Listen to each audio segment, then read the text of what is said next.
I'm unmuted. Hello, good morning, everybody. Welcome, and thank you for joining us online this morning. I'm Annabelle Mead, representing CombiBiz. CombiBiz exists to support ESCI-funded bioeconomy projects, to communicate to their stakeholders. And one of the things we do is try to help researchers to do this by training online. And today we're delighted to introduce you to Alec Walker-Love, who is an international communications expert. He's a very busy person and has experience working across all sectors and NGOs, industry and consumers. One of his main roles is working for ESCI as a comms specialist, which exists to empower and enable scientists to bridge the gap between science and society. Alec is passionate about communicating and here today to talk about social media and getting to grips with that. So here he's going to present some of his top tips. Thank you very much, Alec, and it's over to you. Thank you, Annabelle, and good morning, everyone. Thank you for joining us this morning. And the idea is just to give a few key takeaways to make your life easier and improve your research reach and impact. And so if you could just take a few key confidence boosters away and ideas to think about moving forward, either for you personally, for your colleagues, or for your organizations, or perhaps as a collective group of interested scientists and researchers, then that's the objective met. So I think the key push on this, even if you are a little bit hesitant about engaging with social media and this socializing of research, I think we have to recognize that there is a push towards open science, towards engaging science, and this socialization. And one of the frameworks that we're dealing with in CombiBiz and with your research funding projects is that the people putting the money down are really insisting on improved communication, improved dissemination, greater impact from you as researchers and from the organizations, and faster to market solutions. And so this is really the context we're operating in, and I think, or at least hope, why today's presentation could be of some use. Because these fundamental shifts in policy, mindset and collaboration are moving forward, especially under the new Commissioner for Research, whose 3 opens are widely promoted. So open science, open innovation, and open to the world, this international collaboration. So we need to translate research into practice or policy and get more societal impact. We need to be more open and transparent. And what that means for scientists and researchers is really need to engage and communicate with non-scientists. And that can be policymakers, it can be business and industry, it can be civil society organizations, it could be the public through a citizen science activity, it could be ethics and governance. So all of these different angles, perhaps not all at the same time, but the context is pushing us in this direction. And so when we look at bringing all of these different people together, no longer a triple helix, not even a quadruple helix, but a quintuple helix of business, government, academia, civil society, and NGOs. I've put some key buzzwords up there, but hopefully they're not just buzzwords. They are really this flow of information and some of the things that we're looking to achieve. And social media and being able to express and share and discuss and engage online is really such a fantastic oil on all of these cogs. It's cheap, it's effective, it's accessible, it's well referenced, people are able to search for it. And so social media is is a big asset that we have to take advantage of and to make the first steps and some critical steps to this transparency and engagement. And we can use social media perhaps even just to listen to all of these different voices to increase our awareness. I personally would advocate that your first step on social media should be just to listen and spend as much time as you want doing that. Identify who the individuals are, thought leaders, organizations, get a feel for how people communicate, what you like to listen to, how people express themselves when they're being engaging or not. Maybe follow some fellow researchers and cross-disciplinary researchers that might facilitate your work or expand your ideas.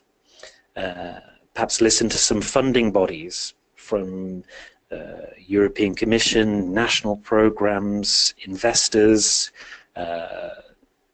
living labs, or whatever it might be.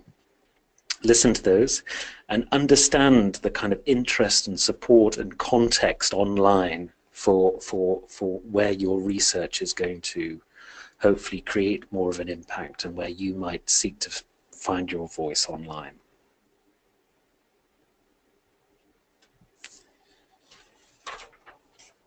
This is one of these kind of ecosystems that puts it quite nicely, and it's probably a term that many of you are very familiar with, but responsible research and innovation. And I will actually direct you to the excellent CombiBiz YouTube channel, where there is a far better presentation on this in itself. But I quite like this graphic because it really just shows, again, like that quintuple helix, expressing a little bit more relevant towards researchers and scientists. Some of the key poles that we need to be thinking about and the environment that we work on. And the important thing is no longer a linear process. Intellectual endeavor is not behind a closed lab door anymore. We are involving society and innovation in a very upstream way and trying to align its outcomes with society to make our research more sustainable, more appropriate, more focused, better accepted and understood. So we're also looking to connect all of these different aspects in responsible research and innovation. And some of its key themes are also very interesting tenets for social media and research and the general environment. Public engagement, open access, gender equality, science education, ethics and governance. So all of these things come within this RRI universe. And the other thing is that this graphic that you see on the screen and this universe are also a cross-cutting issue in many funding programs, and national funding schemes. They expect to see this understood and referenced and will award financing more favorably to researchers and research organizations that work to encapsulate and reach out to all of these elements.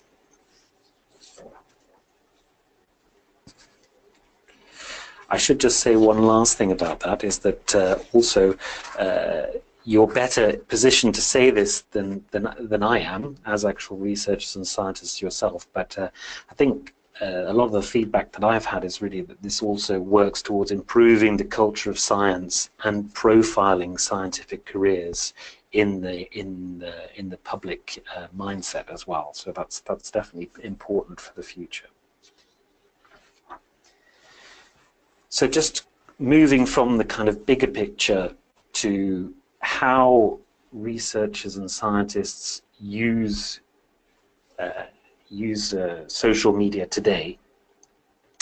There's a couple of people on the call from Ireland, and Anya Regan, who spoke at a conference. I saw that she had done a study about how scientists use this, so I have to give some credit to her here, because she really hit upon some very interesting points. And she also said it was a bit like the water cooler chat. So we've found that scientists and researchers are using social media, but it's perhaps not really branching out and touching all of that ecosystem that we've just discussed. Staying quite around the water cooler, and so that's obviously a good start.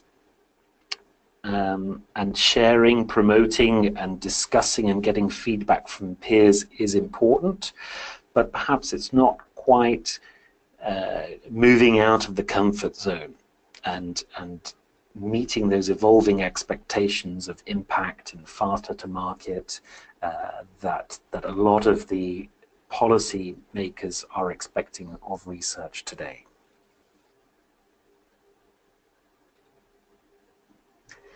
So if we were thinking out of our comfort zone, perhaps these are not necessarily totally appropriate for you.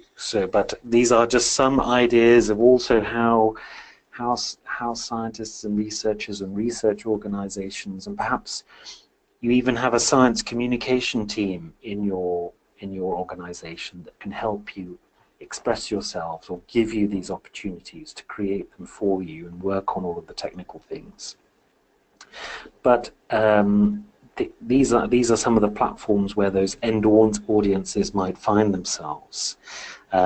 So social broadcasting is a fast and effective way of creating an online space where small groups can engage with quite a high quality conversation, through a Facebook group or through a Twitter Periscope or a Facebook Live.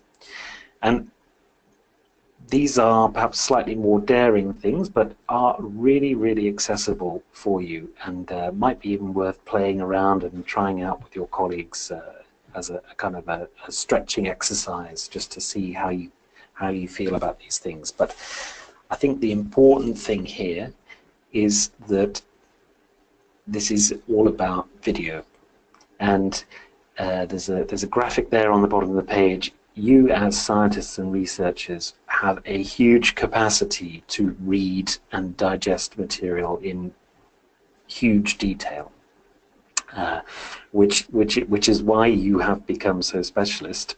But other audiences are having an increasingly short attention span, and they are increasingly stimulated by video, and so text more and more is going by the wayside. So if you are able to perhaps catch some video or use that in some way, I would say that that's a good place to start getting out of your comfort zone.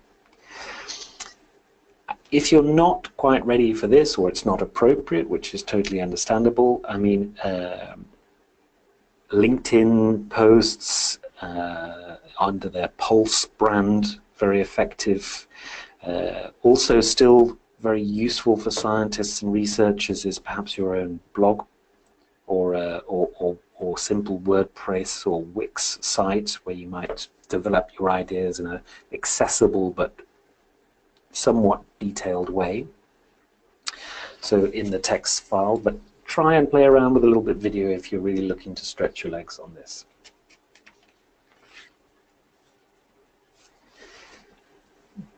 Behind the video and the text and your activities, you obviously need to kind of know who you are, what your topic is, how people are going to be engaged in it, and what you want to say.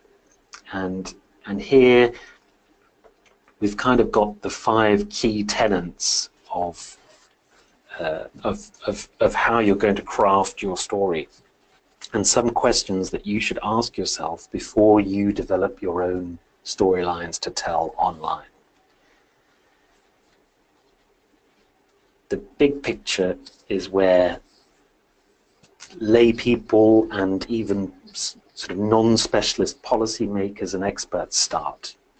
They're quite keen on understanding the concept, the context, the scene. They want to understand what the progress is. If I take your research away, What did I have before and what do I have after it? So what does that added benefit mean for me and for different stakeholders? Also need to talk about what the work means for the wider public. What is it something that they can get excited about? Is it something that they should care about? Perhaps it's not at first thought, but it might be might actually have a very huge implication. I was working on a project just the other day where they were doing sub-microscopic etchings on titanium and copper, and this huge boost in laser power and these tiny little scratches on the surfaces mimicking cellular level, defining the properties of the two materials, might not sound that exciting, but if you go and tell a patient that the screw holding their broken back together will heal faster and have less chance of infection, that they will have less physio at the end, and that they will have, to policymakers, that they will have less people for longer periods in hospital, all of these features, advantages and benefits and these implications start making sense. And so try and start thinking about that. Another key element, getting visual. Just like video, people are suckers for infographics, nice pictures. So get on Pixabay, find out where the free scientific picture banks are, and use those. Get into the Creative Commons photo libraries and get familiar with those. And then just try and watch your language. So all of those terminologies and all of those acronyms and abbreviations that you're so used to using, try and drop them.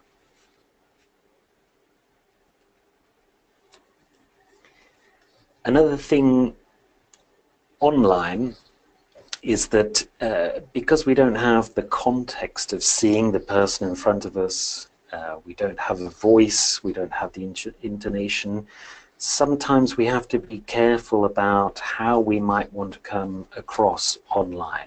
And it might be that you are doing a very serious piece of research and looking for funding from a very serious group of VCs, for example, venture capitalists. So, you're obviously not going to adopt the same tone as if you were doing a citizen science project. So have your character, have your competence to build trust and all of these elements that you see there, but then define whether you want to be playful, funny, serious, factual. It's quite important to kind of decide on your online personality. And if you, going back a couple of slides, if you spend the right amount of time listening online, I think you'll see people's personalities online, whether they are a person or an organization, and how they present themselves, and that if it's consistent and coherent, people will engage with that faster. So listen first, and then sort of pick how you want to pitch yourself and where you are on the formality, informality, playful, funny, serious, and then you can also decide what kind of tools in terms of visuals or channels that you might use.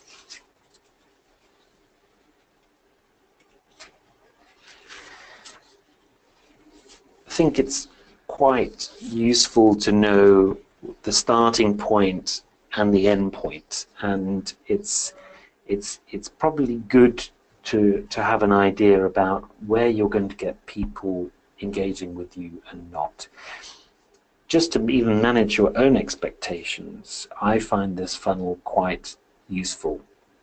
And this is basically, you've got a lot of people who are unaware, but let's say that as you become more social media savvy, as you build your communications competencies, you reach a bigger audience, and that audience is aware. Now, they will just be kind of silent observers, followers on Facebook or followers on Twitter, and you won't have any interaction with them. And they possibly won't even have such a meaningful interaction with your content. Then if we take the funnel down to informed, what would informed look like? It could be clicking through your tweet to read your article or blog post where you elaborate on an idea or a piece of research. If you're reaching around 40%, I think that's a very healthy conversion rate. And then, engaged, they could make they could start a conversation with you. They could even just be a simple retweet to an audience. It could be that you have repeated contact with them online. That's about 10%. And then committed, these are the people that are really doing something with all of the information. They're contacting you personally. They are paying for a paper. They are downloading it. They are evangelizing about your work. They're connecting you with other people that might be useful for you meeting your end objectives. They're joining a consortium with you, or they're inviting you to participate in some of their funding rounds. So you've got to reach quite a lot of people to have that 1% actually doing what you want. And it's also important to know what the committed actions are that you'd like them to achieve. If you are going to invest your time, energy, and effort in being more communicative on social media, it's probably a good idea to define what that commitment looks like for you. And it might be being in more successful consortia, or it might be having another funding round on your research. Whatever it is, good to define that early. So once you have defined what you want to achieve and understood that kind of funnel and how you could possibly bring people along it with your online personality and your online content, you're going to have to decide where you want to put your energy, because it's a very fragmented and multi-channel world out there. It can potentially even seem daunting, or it could seem like a waste of time plugging on all of these different channels. So it's good to decide with your personality, with your content, with your objectives. Now I've got those clear, where am I going to put my energy and effort? What is the platform that best encapsulates what I want to do, or what is the combination of platforms that best want to do? I might have an anchor of my work on a reference manager platform like a ResearchGate. I might then use some citation platforms. I might then have my Twitter account and a blog that then elaborates on some of those thoughts in the Twitter account. So find out what your combination is, what your recipe is, what platforms you enjoy, what platforms take time, what platforms get a good return and work for you. So choosing your weapons carefully. And just as a final thought on those things, there might just be some stealth assets in there. And one that I really quite like, and perhaps my communication is not to your level of detail, but I think it's such a quick win, it shouldn't be ignored, is just putting some of your work, or a simplified, catchy presentation of your work with some of the key outcomes of those stories. So what the big picture is, what the implications are, where people can get more information, and using SlideShare. It's a platform for sharing presentations or even documents, but mainly presentations.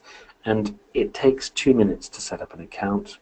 It's dead easy, and literally you can upload one of your presentations, just adapt slightly perhaps something you're already doing, make it a little bit more accessible, and give a call to action on that presentation. Upload it to SlideShare.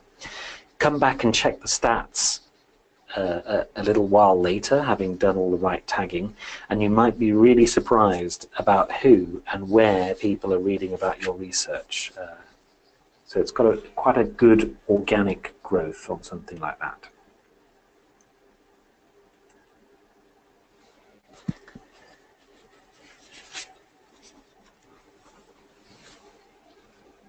There's a graphic on here which is about content, timing, and frequency.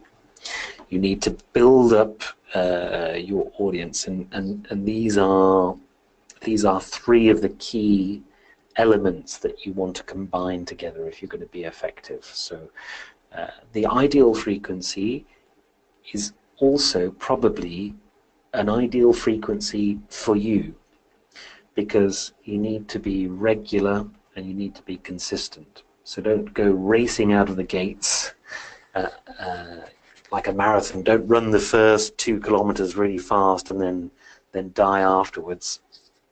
It's better to just keep to a frequency and identify something that works for you and for the people you're trying to engage. So you need to do it fairly frequently to be able to stand out, but you also need to be consistent. Very important. So pick a frequency that works for you. In terms of timing, there's plenty of posts and information out there online about when a good time to post on each platform is. Generally, people will log in and look at their LinkedIn just after lunch, but they'll be very responsive to tweets around 9 o'clock in the morning. So do a little bit of research depending on the channel you want, and find out when. As far as the compelling content is concerned, the third of those elements, visuals, calls to action, all very, very important. Perhaps you might use some GIFs or some memes or some more playful content as well from time to time. So once you've defined your personality, have some compelling content. As scientists and researchers, you are sitting on a gold mine of content. You have the content that wishy-washy communicators like me could only dream of. You have all of the insight, you have the understanding, you have the detail. So just unpacking that in the right way and in a consistent approach is the challenge that you have, not generating the content. So some tools that you might think of there is to have a rough editorial calendar. When are the key moments in the calendar for you? Are you working to an academic calendar? Are there key events, conferences, publications? When do they happen in the year?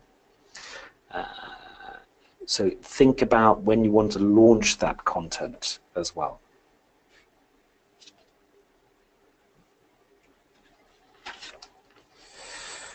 One of the things that is emerging in this sort of socialization of research is altmetrics. There's a number of different platforms. Plum is another one that was acquired by Elsevier this year for quite a large sum of money. And this behind-the-scenes number crunching about your research is already happening. And they are already assessing you and judging whether you are being engaging and creating impact. And this might not be to the agreement of everyone, but this seems to be the direction of travel. And guess what? It's not just about how good your research is. It's about how much you're going to share it, who responds to it, who clicks through, who consumes it, how they consume it. And out of all of these, they have 5 pillars. They see how it's being used, downloading, views, see how it's being captured, who's put it on a bookmark, who's mentioned it on a blog post, on a tweet, in a news story, in a comment, in a review, who's retweeted, hashtagged it, shared it, liked it, and then all sorts of online citations, like Cite You Like, or any of these kind of citation engines. So it's emerging. I'm also still getting to grips with it a little bit, but this seems to be the direction of travel. So the impact of your research is, if you look on the screen here, Facebook pages, Google posts, news outlets, Reddit. I mean, these are not things that are on our radar traditionally, but these are how an impact score is being generated for your research. And whether we like it or not, this does seem to be where we're heading, and something that you need to be aware of, and perhaps also consider as another push-pull factors for becoming more communicative and using social media more often.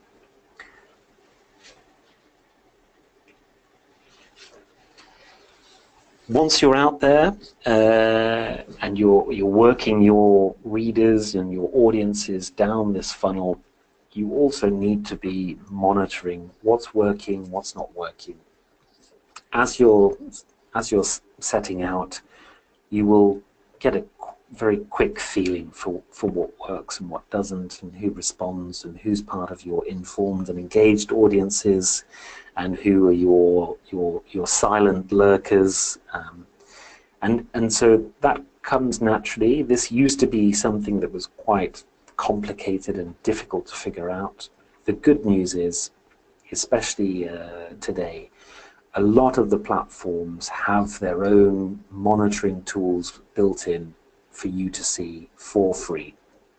So you can see, for example, on this Twitter, you can see who's engaged, who's retweeted, who's clicked through the link, who's liked it, who's expanded the detail of the tweet to get a much better impression of what you're saying, your YouTube views, Facebook pages. It's quite accessible, it's quite user-friendly. I think you can get all the information you want from there on most of the platforms that you're going to use. So that's definitely a good news about that. And they roughly equate to this aware, informed, engaged, and committed funnel.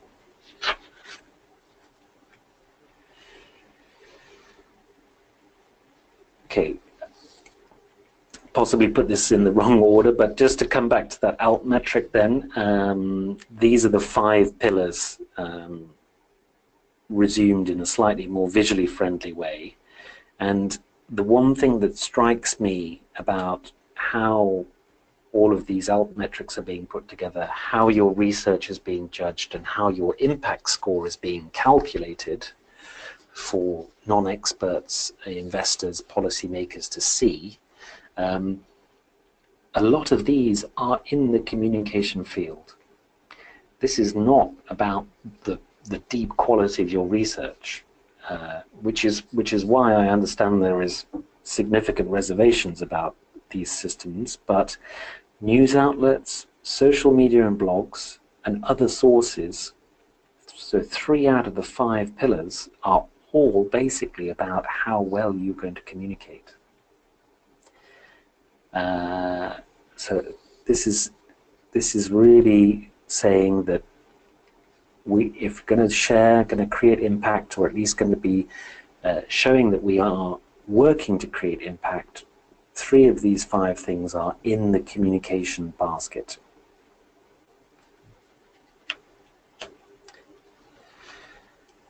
Okay, so that was a little bit about the context, the messages, how you might go about planning and monitoring, and I think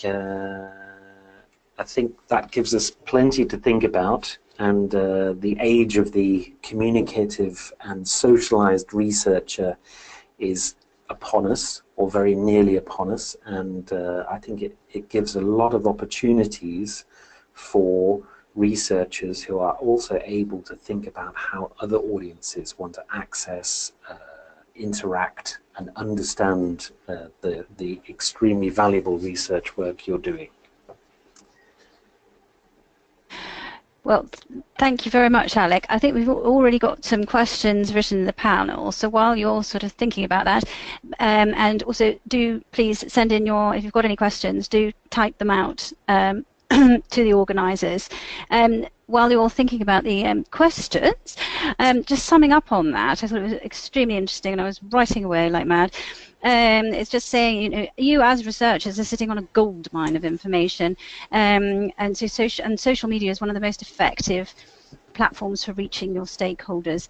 It was interesting that Alec pointed out the importance of being very visual, and videos as a means to engage with your audiences. Interestingly, our next webinar will be about video and how to make an impactful video. So watch out for that. It'll be coming up on CombiBiz News very soon. I thought it was extremely interesting that you said, you've got to work out your recipe for digital success. So whilst one platform could work for one researcher, it might not necessarily work for somebody else, which goes on to the next thing: be regular and consistent, and pick the frequency that works for you. So don't try to do too much, but just sort of work out what works and how much time you've got and who you want to engage with. I think that was extremely interesting. So, Alec, there was a couple of questions. Do you want to answer those? Sure, yeah. One of them this is about what platform would you recommend to researchers to start out if they're a little bit nervous about being on social media or just taking those first steps. I think the predominant channel is for researchers and scientists is probably Twitter. So it's not everyone's cup of tea, but I would say that even if it's just to listen, use it as a kind of a social media or a sort of a strategic listening post. Twitter is a bit of an essential one. It might not be something that you really enjoy. You might find other ones, but I think it's a must to go and have a look at. LinkedIn is not just a sort of an address book of contacts anymore. It's really its own kind of professional publishing platform, and will increasingly go that way. They just started introducing the possibility to live broadcast, or they are experimenting with this in LinkedIn.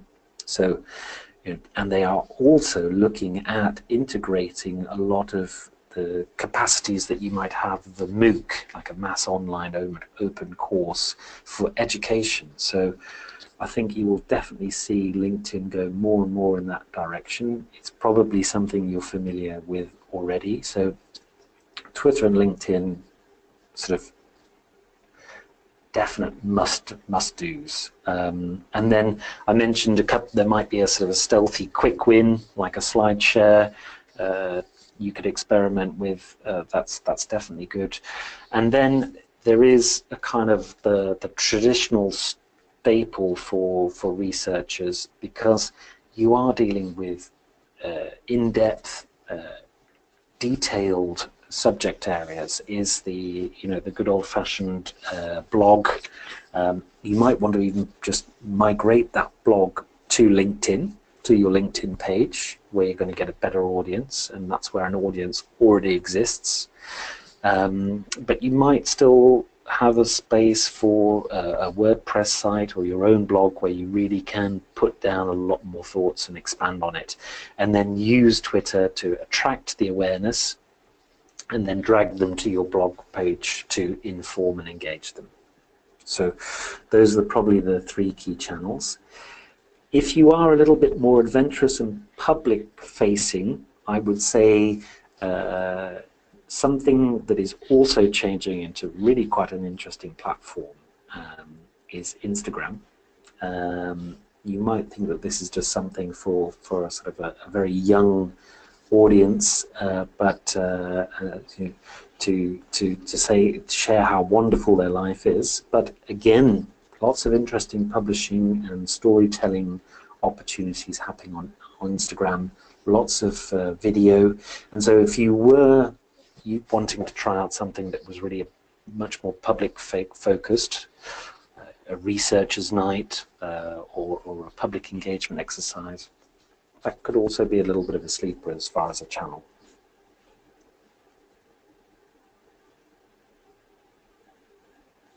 Okay. Great. Well, thank you very much, Alec. I think that's it for the questions. There's one more. Just bear with me 1 second.